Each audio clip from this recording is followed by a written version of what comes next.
बहनों भाइयों, बिहार का चुनाव अपने अंतिम चरण में है। दूसरे चरण का मतदान 11 तारीख को होगा। पहले चरण के बारे में चुनावी विश्लेषक,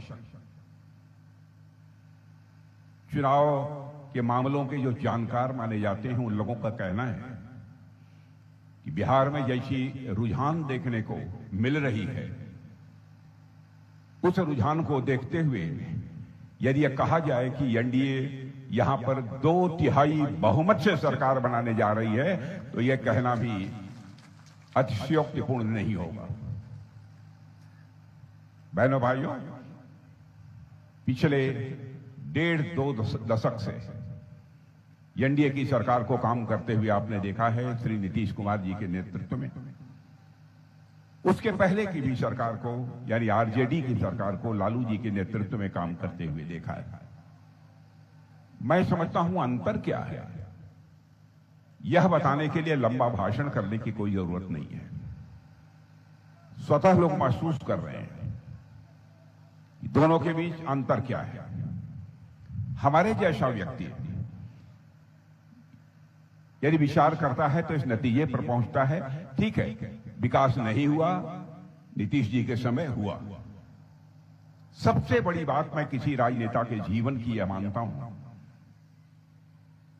कि राजनेता ऐसा होना चाहिए जो कहे वह करे, और साथ ही यदि सार्वजनिक जीवन में वह काम कर रहा है तो उसके दामन के ऊपर कोई भ्रष्टाचार की दाग नहीं लगनी चाहिए। और यदि भ्रष्टाचार की दाग लगती है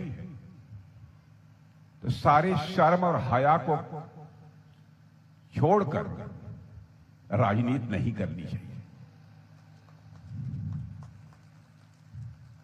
बल्कि डंके की चोट पर कहना चाहिए कि हमारे ऊपर जो आरोप लगे हैं, जब तक मैं आरोप मुक्त नहीं हो जाऊंगा तब तक मैं राजनीति के मैदान में कदम नहीं रखूंगा। आप ये कहेंगे क्या ऐसा हुआ है? हां, हुआ है। हमारे अडवाणी जी नेता, एक बार किसी ने ऐसे ही बेबुनियाद निराधार आरोप उनके ऊपर लगा दिया।